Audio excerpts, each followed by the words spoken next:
Well, welcome to our 4G podcast. My name is Pastor Brian, and I'm joined today by my friend Dennis Harker. Our 4Gs stand for gathering, growing, giving, and going with the gospel. So we want to gather with God's people because God deserves it and we need it. We want to grow in our faith, and that's part of the reasons why we do these podcasts, to help us grow. We want to give, and that's our serving value. We want to serve in our community, and I can't wait to have our audience learn more about you, Dennis, because you're a servant. And then we want to go. We don't want to just keep the good news here. We want to take it to the community, to our neighbors, and to the nations. So I'm joined today by my friend, Dennis Harker. And Dennis, you and I met under some really difficult circumstances. It was very hard. We did, and it was kind of a strange way to get started, but it worked out just perfect. Yeah, it was the same night that we found my son who had been missing. So yeah, that's when we met, thanks to one of your parishioners that volunteered your time. Grace Shirk. Many of you know Grace. She's been a member here a long time, and she said, "Hey, Brian, I have a friend." Were you guys neighbors? Or just longtime friends? Our son and her son, either one lived at the other one's house or they lived at our house. Yeah, so I thought it was something like that. Yeah, you we've knew known each her for other years. well. Yeah.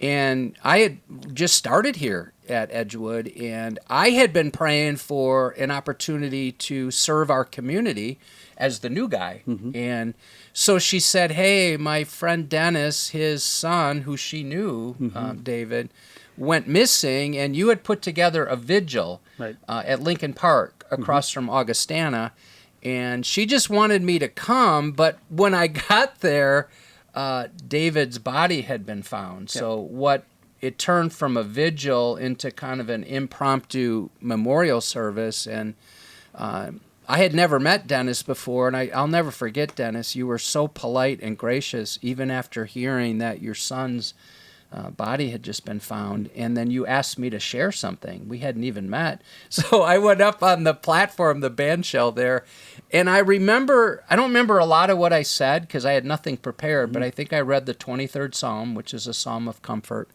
And then I said something like this: I'm looking out at, there's hundreds of people there because people love your family, about 500 people. I said, you can either go through this without God and it's going to be horrible, or you can go through it with God and it's going to be hard, but He's there with you. I do remember saying that. And then, Dennis, you and I became friends after that. But I wanted to just start, Dennis, what was it like for you when David went missing? Well, I went through a range of emotions. My first feeling was I was angry. I was mad at him. Like, why didn't you come home? What are you doing? You're out at a party all night long, again, screwing things up. Yeah, as a dad, you're like, hey. I'll find you, I'm going to slap you, like kind of thing. But that only lasted for about an hour. And then I realized, okay, this is more serious. There's more going on.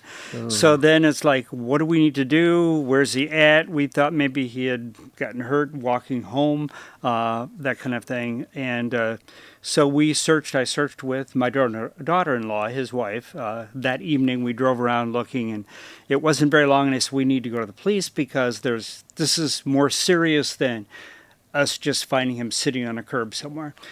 So we went to the That's what you were hoping initially. Yeah, that's what we were hoping for. Of course, we went to the police, and they made the usual comments, like, well, he'd been drinking, probably sleeping it off somewhere, stayed at a friend's house, and we're going, no, we know. I know my son. Katie says, I know my husband.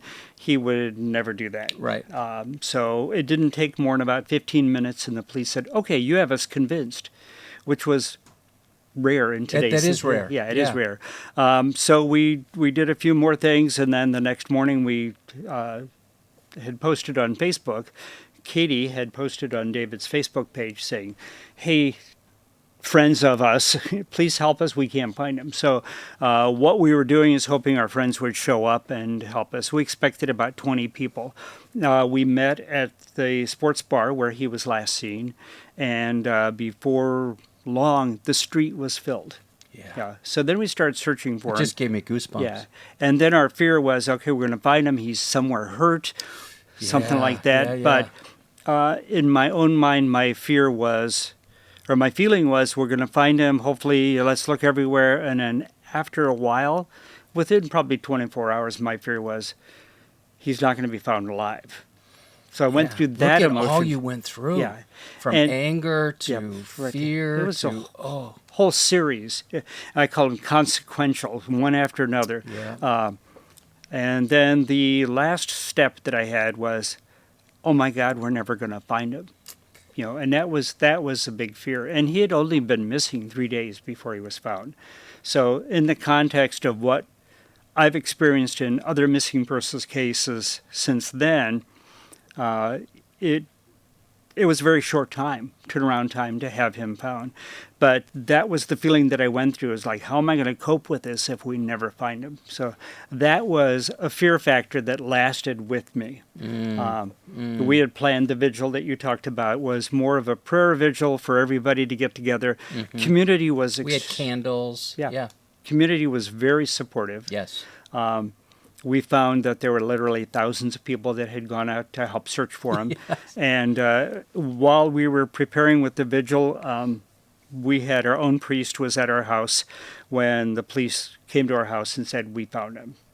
So we decided to cancel the vigil. And so the priest went off to do other things. I didn't know what he's doing, but he was gone. Found out later that he had left to go to the site where David had been found so that he could pray over that site. But in the meantime, I had all these messages on Facebook saying, we still want to get together. And that's how I got involved with you, because Grace says, I have this new minister. He's been there a week. He's great. He'll say a prayer for you. If you want to have him get up there and say a prayer. So I talked to you and I said, thank you so much for speaking. Yeah, and I'm like, speaking? Yeah, speaking at our event. So after that, I have no idea what you said. It's just kind of a blur to me at that point. But I know you did a good job of introducing the situation to the community. So that's how we got started. Those are the emotions that I went through. And then after he was found, my emotions still haven't changed, but another emotion I went through is he had been in the water for 3 days. So it was a closed casket. So I didn't have that final step. I felt that was stolen from me, that I didn't have that final step to say goodbye. All I could say goodbye to was a box. And that was it. So those are the emotions that I went through. Yeah. Wow. Yeah. Dennis, if my memory's correct, it was about a year after that. Was that the official launch of the Missing Person Network, or did it start? It was much sooner. It was much sooner. So talk about how that started then. He was found October 2nd. Okay. While he was missing, and then afterwards, we had social media was tremendous help. 650,000 people had followed it on Facebook. Let me just pause there. 650,000. Yeah. There are maybe 400,000 in the Quad Cities if you count all the collar communities. So this went way beyond even the Quad Cities. And this is before we had the network going. Right. This was not just from the Quad Cities. It was the entire country. And we also had people from Europe and from South America who their friends had shared it with them. Yeah. So it had kind of gone viral that direction. Yes. So that was right around the time that he was found. After that, for the next few months, as I was struggling with how to cope with all this, I kept getting emails from people saying, how did you get the community involved? Yeah. Because we have a missing loved one and nobody's paying attention. We need help. How did you do this? And I thought, I have no clue how I did it. I knew nothing about searching for missing people. We did a lot of things right in searching for David. We did a few things wrong. But each time I would get an email in desperation from somebody. Something was stirring within you, right? So I want to help. I started doing some research. I thought, what is the best way to do this? So each time I got another email or another communication, I did more research, and I did more research. Then he was found October 2nd of 2013. Then in early in January, like right around the 1st of January in 2014, 3 people went missing all at the same time.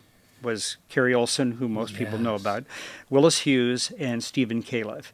They all disappeared at the exact same time. Let me just stop you there, listener. Did you hear he knows all their names, which shows how much you care for people, because these people, they matter. Yeah. I mean, their names matter. They're made in God's image. All these families that are grieving. Okay, go ahead. Too many names to remember, to be honest with you, at this point in my life.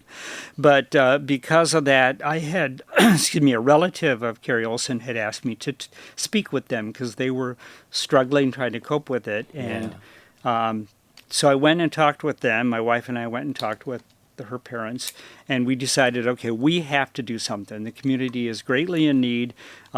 Our first thought was we're going to start a network. And the reason we call it network is, I think one of your original feelings here is reaching out to the community. Yes. And so that was my thought, was everything we did was not because of anything I did or one of my relatives did. It was the community that did it. So it was a network of 650,000 people throughout the community that really spread the word and got the interest going. So at that point, we decided we need to start this. So we did. So January 14th, I think is the official date. Okay. Of 2014, we started it. And then it was shortly around then, Dennis, or maybe after that, that I remember you calling me. And we had stayed in touch because I went to visit your daughter-in-law, your Katie. Yeah, I remember visiting Katie because she lived near Edgewood, actually, and I was able to pray for her. And then you contacted me and said, "Hey, we want to start this network. Yep. Would you consider being the chaplain?" And I can remember not even having to think about it. I'm like, yes. Yeah. And I really look forward to partnering with you. You and I've had several spiritual conversations. Oh, yeah. Yep.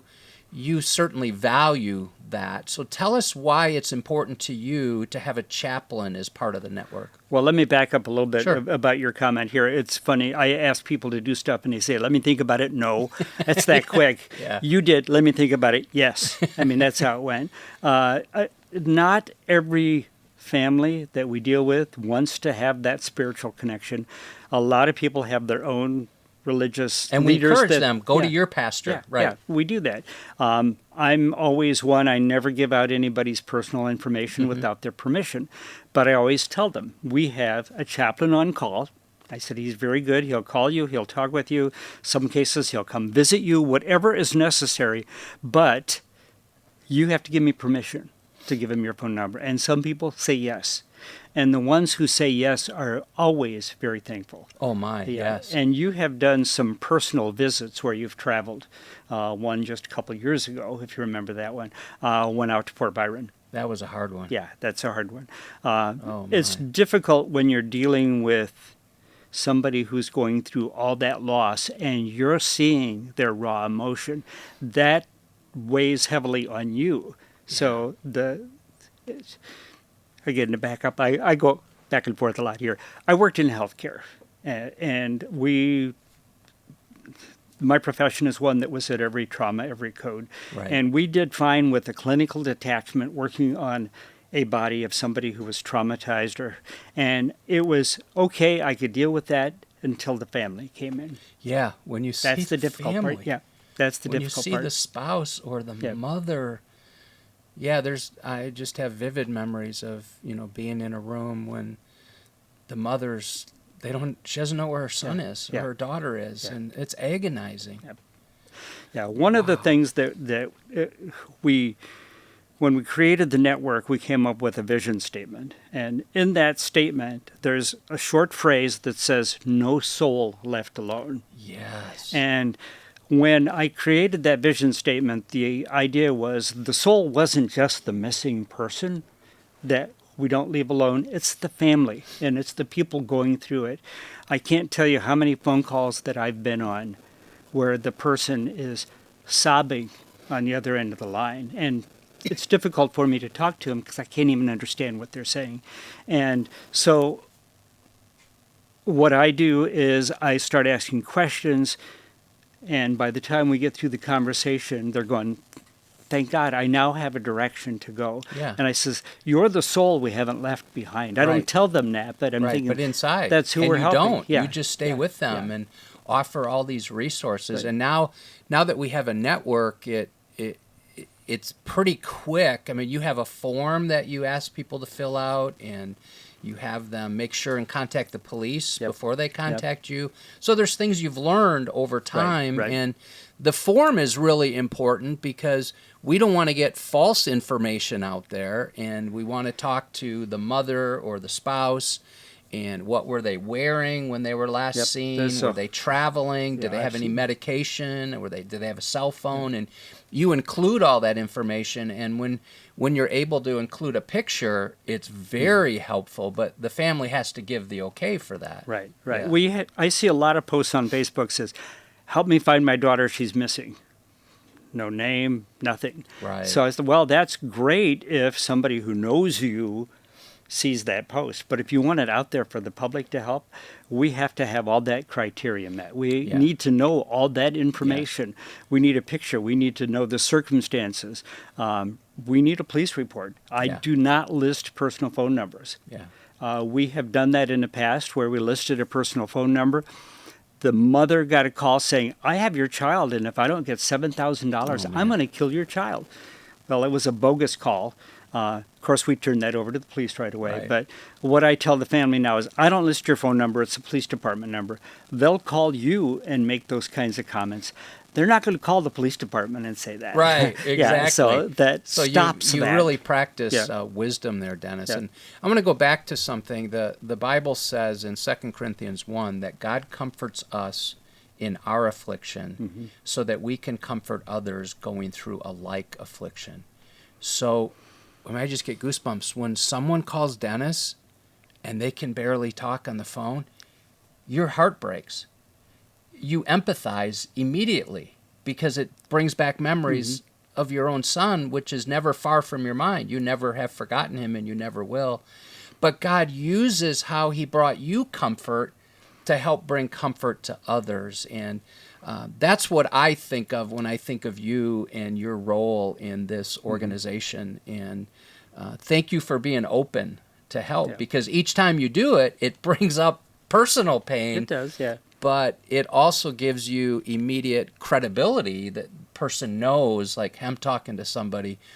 The Bible says, weep with those who weep. You weep with them. You hurt with them. And Well, I usually ask people, how did you hear about us? I said, let me tell you a little bit about my story.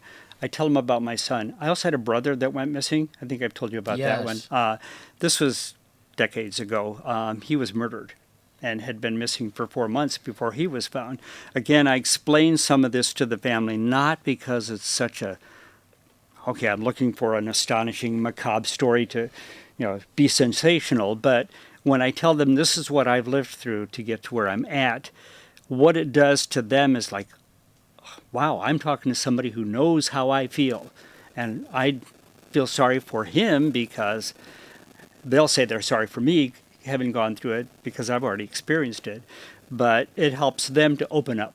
Absolutely. Yeah. The stories that I hear, the detail that people share with me, a lot of it will never make it to Facebook.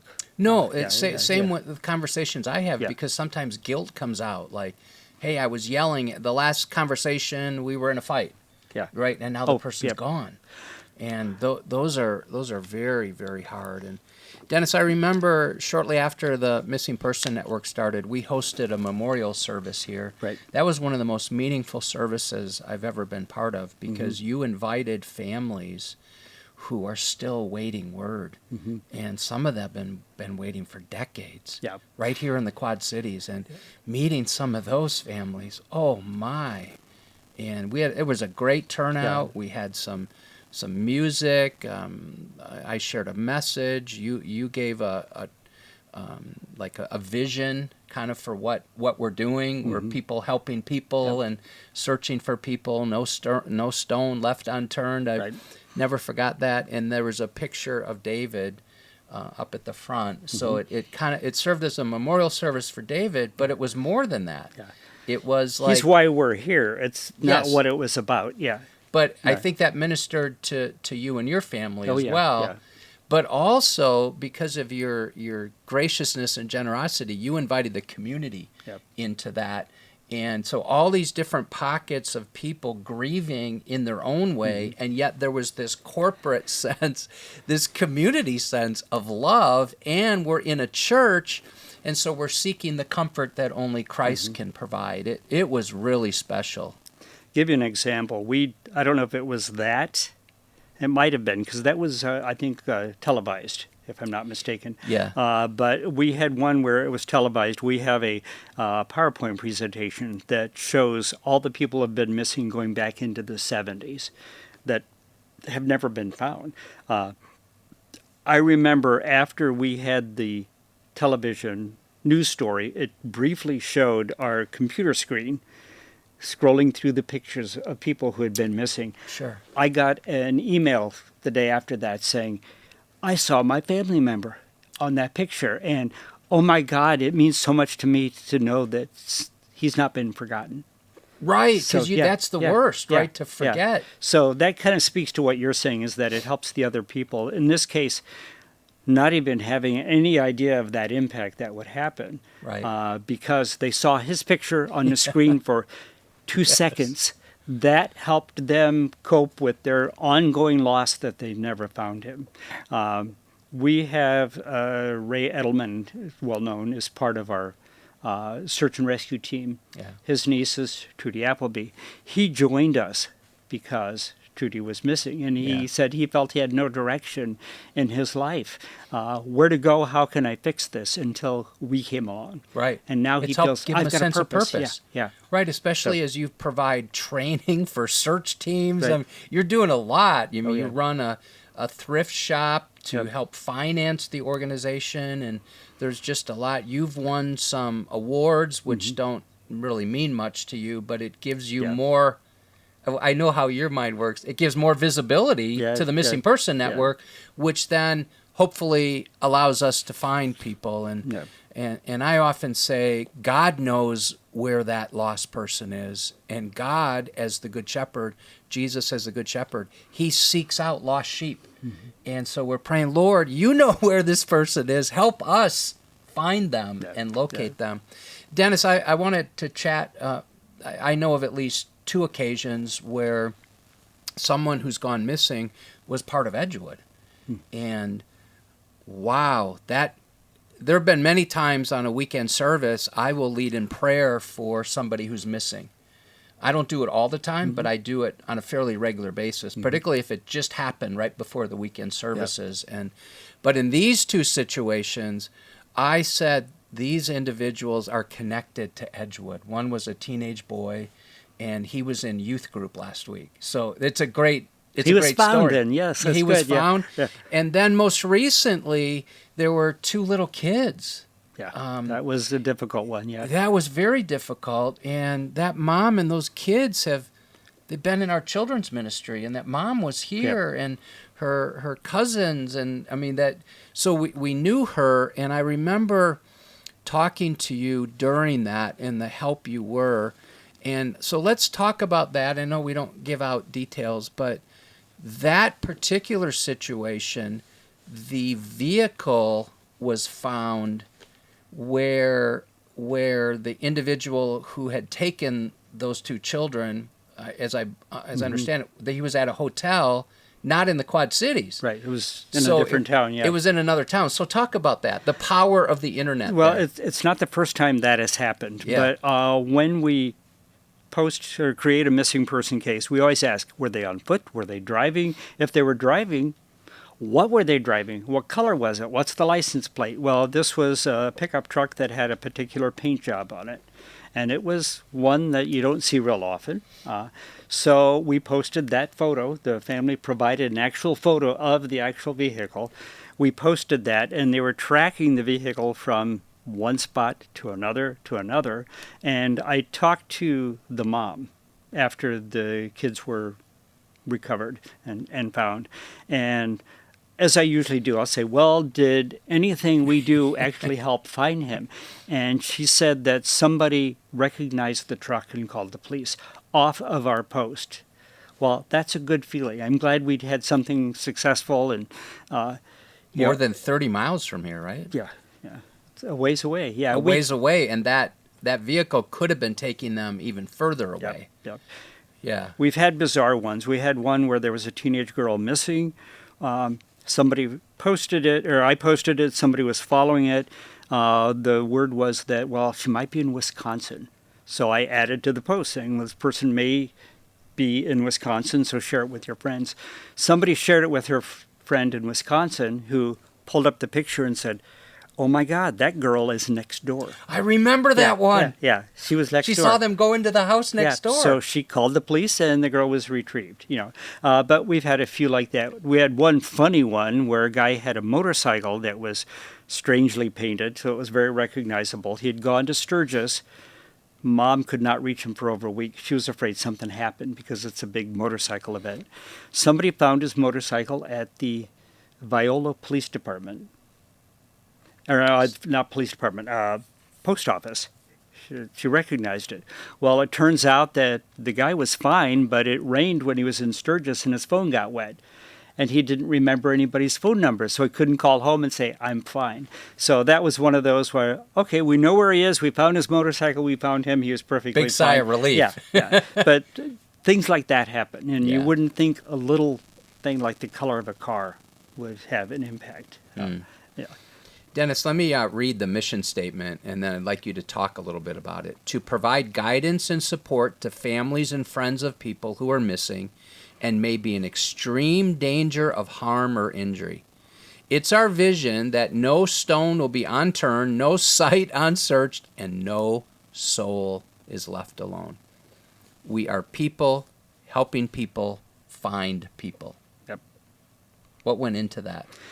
A few things. I had, in my healthcare training, I was in management. We spent a lot of time talking about vision and mission statements, so I had to think about exactly what we're after.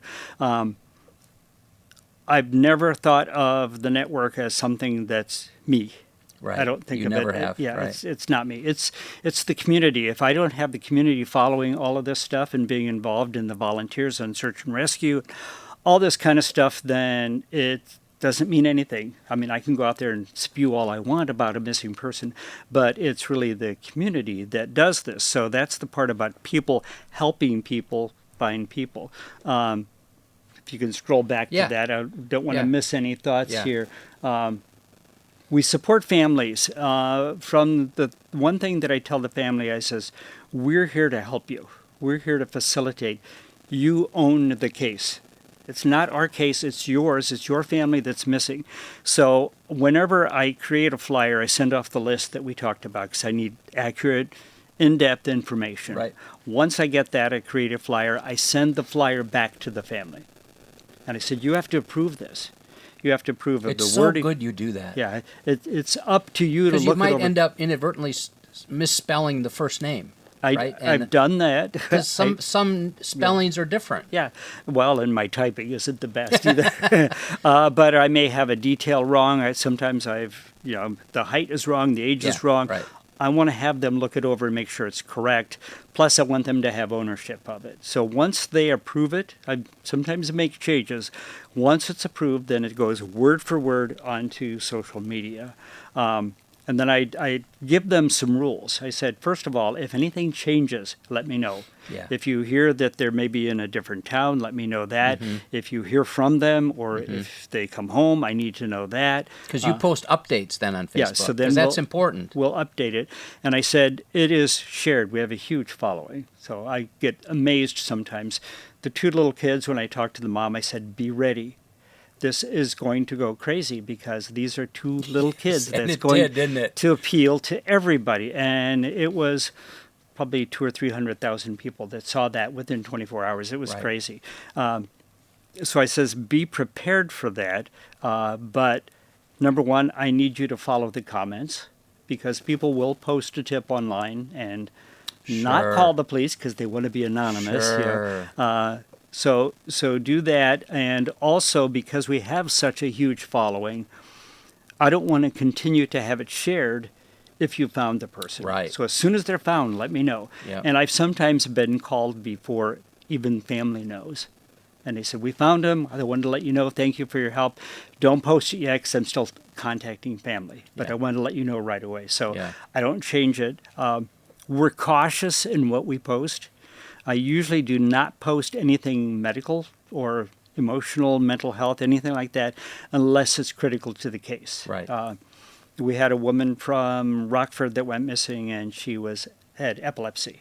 Right, and you want to include that. And she left the house without her medication. Sure. So this made it more critical.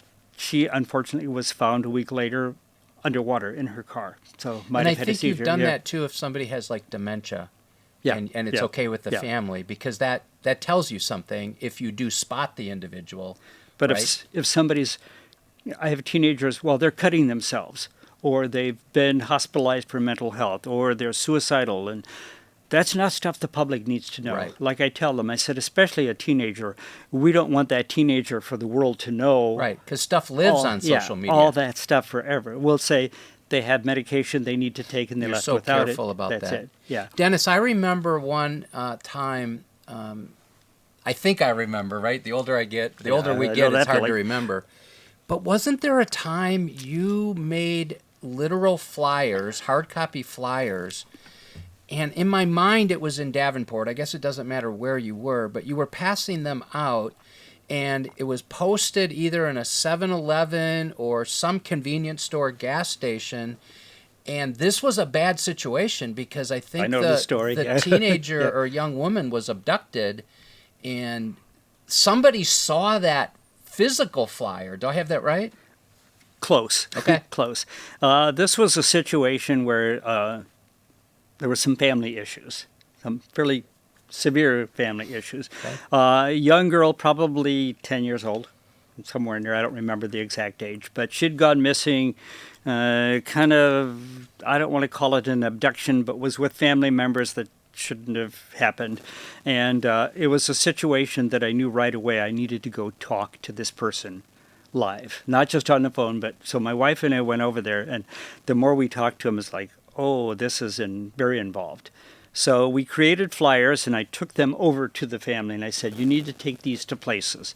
The person that had taken the girl always liked to have a can of pop, Okay. So I thought, well, they're going to stop at a convenience store and refresh and get their stuff. You could be a detective, too, you know that. Well, not really. But anyway, I gave them the flyers, and they took the flyers to a local 7-Eleven or whatever, convenience store anyway. And it happened to be the manager that was on duty. It was in the evening. So I'm surprised the manager was there. And he said, well, let me pull up the video. And they pulled up the video, and here they were on the video. And he says, well, they're only are here a few blocks away. So they knew where they were. The police went over. They had the person retrieved in a matter of an hour or two, which is like, wow. That's how the Lord works. Yeah, we wow. have just seen, you can't explain some of these things without God's involvement. Another question I have is, why do you think there are so many people who go missing in the Quad Cities? Well, I read the question that you had sent to me originally, and it's not lately.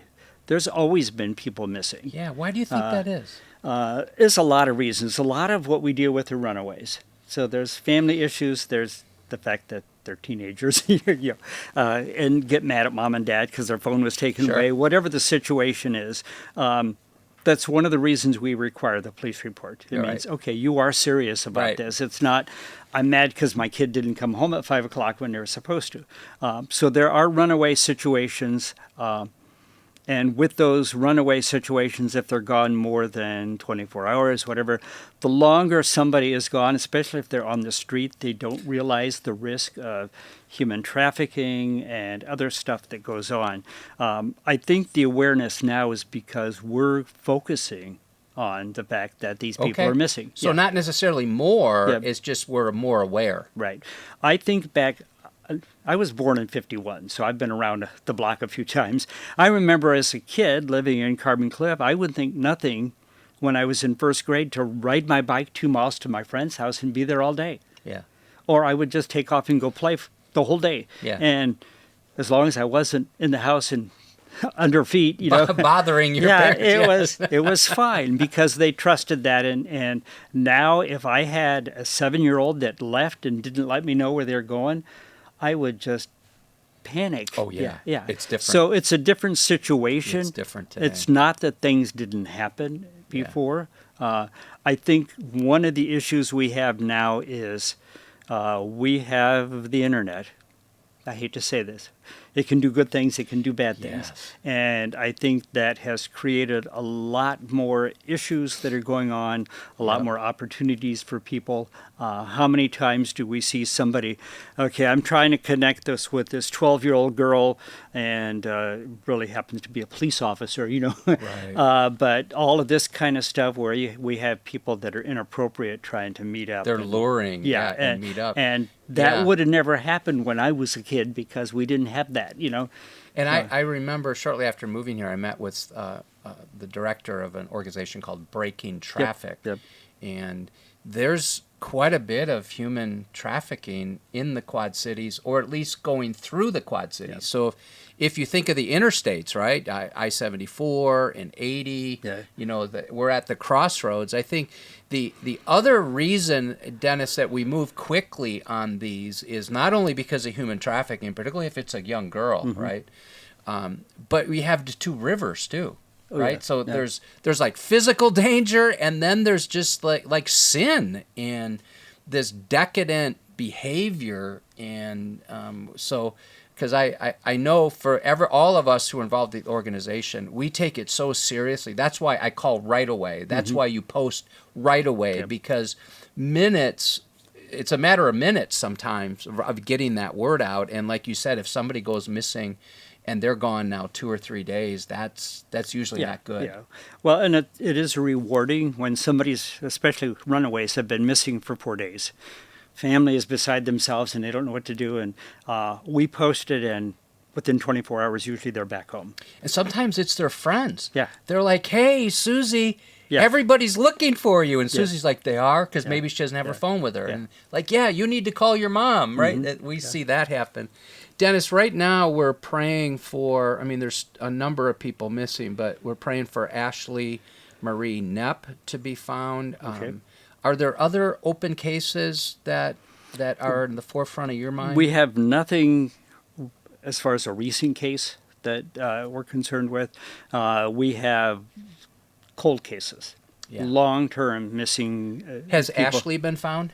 No, not yet. Okay, so she's No, she's one we can still be praying for. There's some thoughts that she might have been seen here on this day or there on another day, but not where we know where and she's a homeless person, and it's on the page. So where do you look for somebody like that? Yeah, and she's not a child either. Right. One of the issues we have is if there's a long time, even if somebody's on foot, if it's a long time, they could be about anywhere.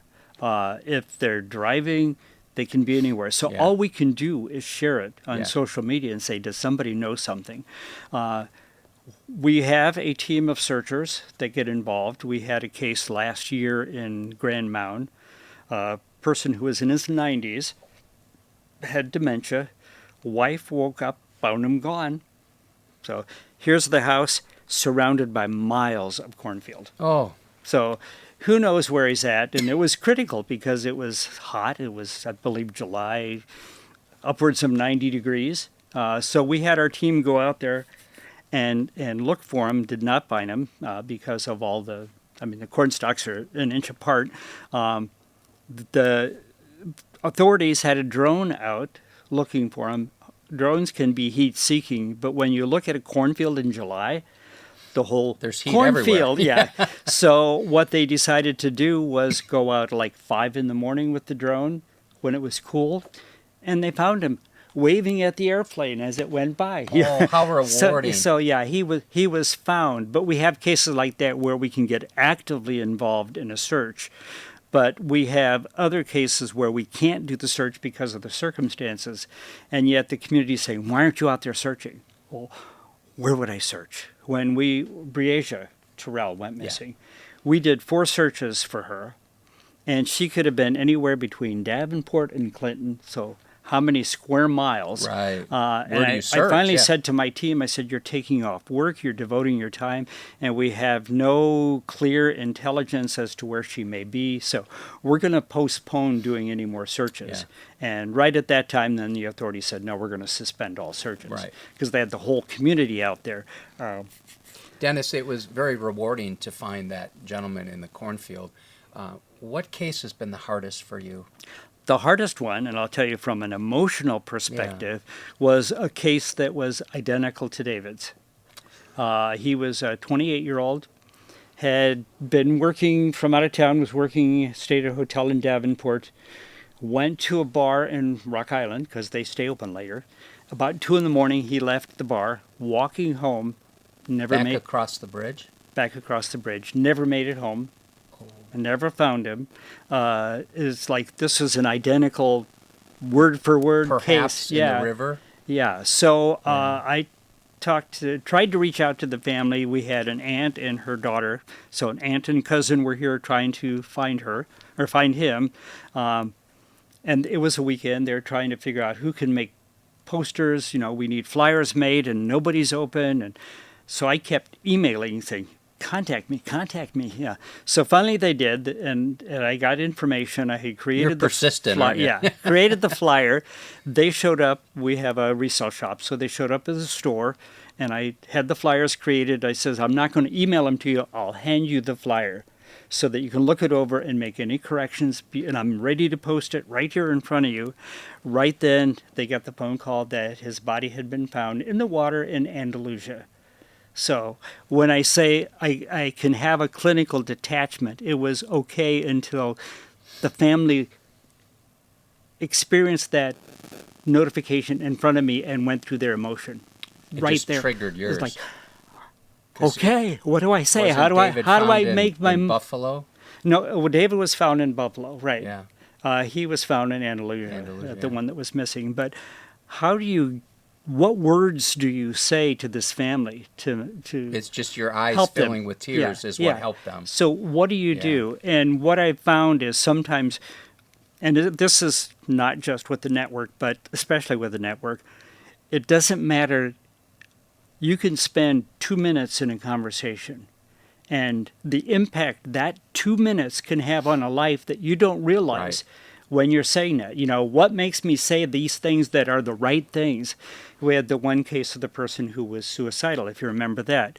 We worked on that one together. Yeah, we worked on that one together. She is alive today because we had a 2-minute conversation. Well, you're being humble. She said you took the time and you listened to her. But it was only 2 minutes. Right, and it really in that one was God directing you to what to say, because you didn't have a script in front of you. Yeah. You said what you said gave her hope, and I'm just, Dennis, thank you for your ministry. I see you as a minister here in the Quad Cities, and you are making a big impact. The Quad Cities is better because of Dennis Harker, and if you see these posts come out in the future, make sure and share them. What I always say is pray and then share. Yeah. So we're bringing God who cares and God who knows where that individual is, and not only does God seek and search for the lost physically, but that's the whole reason Jesus came. He came to seek and to save those who are lost spiritually. And in many of these cases, the spiritual needs are just palpable, like when I have conversations with them. So obviously there's a physical situation. They can't find their loved one. But I remember a situation where, I think I told you this, Dennis, I was talking to this family, and I said, hey, do you have a church? You always ask the question, too. And she said, oh, yeah, I go to Pleasant View Baptist. And I said, I know Ed Heading. Let me call Ed. And Ed was able to call and minister to this lady in his own church, which is better that this lady's pastor was able to minister. But I felt like I was maybe a little bit of how you feel. I was able to help connect. Yeah. And that's what it's all about. It's a network, It's a network. It's a network. Yeah. One of the things I would say, if you want to help with the network and with the finding the people, is follow us on Facebook. You'll know that anything I post is legitimate. We vetted it in the 11 years we've been in existence. I had one case where it wasn't quite as accurate as the family portrait, but you can imagine all of the cases we've had, they've all been legitimate. Yeah. If you find a missing person case on a swap site, they're almost always fake. And those are happening a lot now. Oh, they drive me nuts. People share those, and they're fake. And if they don't have a number for you to call, if they don't have details, look at the person who originally posted it, and you're going to know that person's either into real estate or health and beauty. Where when I post something, I demand that it's almost like you see that logo, the Quad City Missing Person Network. That's like the seal of approval. Right. Right? Yeah, If you see know that it's legitimate. You can trust it. Well, thank you for joining us for this episode of our 4G podcast. I've been joined by Dennis Harker, a servant here in our community. Wherever you find yourself today, make sure that you are living on mission, knowing that God's put you where He has you on purpose to make a difference for Him, for His kingdom, and for our community. Dennis, thanks so much for joining us. Yep, you're welcome. Thanks for having me. Yep, you're welcome.